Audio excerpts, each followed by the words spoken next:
We have several more deals to talk about here at NHL Trade Deadline 2020, including a big signing with the New York Rangers with Chris Kreider. The Leafs have traded goalie Michael Hutchinson, and Patrick Marleau is on his way chasing a Stanley Cup. We'll discuss all the latest news coming up next.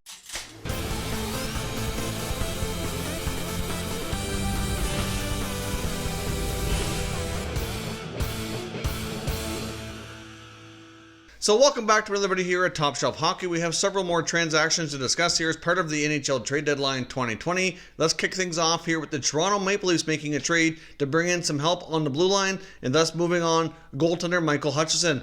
Hutchinson has been traded to the Colorado Avalanche in exchange for defenseman Calle Rosen. Of course, Calle Rosen, very familiar with the Leafs, who had signed there previously, was part of that trade that sent Nazem Kadri and Tyson Barrie earlier in the offseason.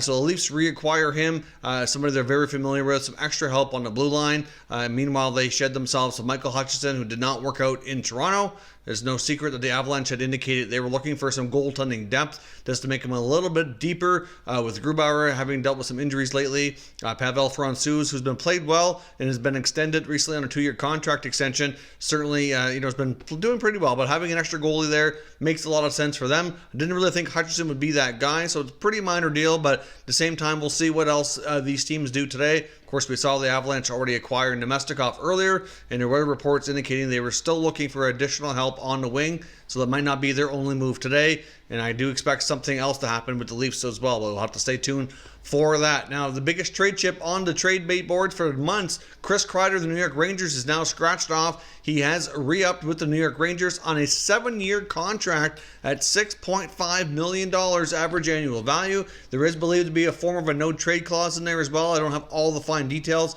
on exactly if it's a full no move or how many teams he can veto a trade to, but obviously that will help him remain in New York beyond the Seattle expansion draft. And that'll force the Rangers to protect him when that time comes as well, but that's a big contract extension. I know as of yesterday it was being reported that contract talks were not making a lot of progress, I guess we could say, and the odds of him being traded were pretty substantial.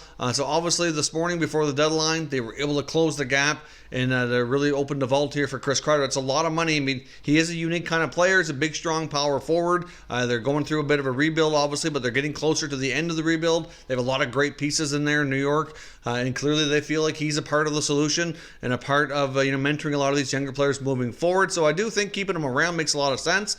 It's a 7-year deal. It's a lot of money, though, so I guess we'll see how this deal ages. I do like the deal today, but we'll see how it goes down the road, but I do understand the importance of keeping Kreider as a part of the Rangers organization. Now, the Rangers also made an announcement. President John Davidson did have some unfortunate news to report earlier that a couple of their players were involved in a car accident last evening in Brooklyn, which was goaltender Igor Shesterkin and forward Pavel Buchnevich. But unfortunately, it sounds like both will be okay. Shesterkin might be out for anywhere from 2 to 4 weeks with a rib issue. Buchnevich, I don't think was anything serious. He could be out for a short term. But either way, a scary situation. But fortunately, it sounds like both players will be okay and only suffered minor injuries. So there's reports on that. Earlier, we did figure there was something coming out of New York because there was a press conference being held by John Davidson on trade deadline day, which is not usually something they do to announce a trade or anything like that. So clearly lots going on with the Rangers. Now, we also have some other news. Patrick Marleau will be chasing a Stanley Cup with a different organization than the San Jose Sharks. They've moved him along to the Pittsburgh Penguins. Now, the Penguins had been rumored to be interested between Marleau and Thornton. Lots of reports indicating over the last week or so they might be looking to make one of those moves, bring in another veteran guy who can help them with their depth at forward and give them an opportunity to chase a cup. And looks like Marleau is the player they chose here. Now, the return package going to the Sharks is a 3rd-round selection in the 2021 NHL Draft. That can be upgraded to a 2nd-round pick if the Penguins go on to win the Stanley Cup. So I guess we'll see what happens, but a good opportunity for Marleau to try to chase that Stanley Cup here with a really strong Penguins team. And the Philadelphia Flyers have also made a couple of different transactions. Of course, they've been without Nolan Patrick all year.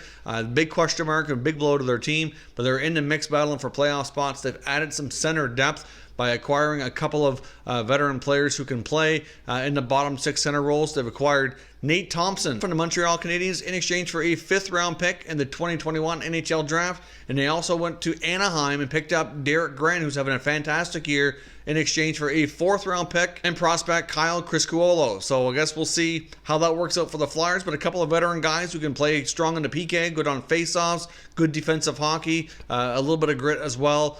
So clearly the Flyers are concerned without the absence of Nolan Patrick, and this tells me that the odds of him being able to play this year are probably slim. At the very least, these guys are insurance policies in case that doesn't happen. But even if Nolan Patrick can play, he's going to be able to get himself up into shape here quickly, which is not looking good for that to be able to happen. So I guess we will see what happens here with the Flyers, but a couple of veteran moves for their bottom 6 centers. So that is all the news for right now here at NHL Trade Deadline 2020 coverage. There is more talk about lots of players potentially being on the move. I did see a rumor about the Columbus Blue Jackets possibly acquiring forward Andreas Athanasiou from the Red Wings, but we don't have a final details of that actually is completed or what the return package will be. So we'll talk about that in the next video here coming up soon once we have some more trades to discuss.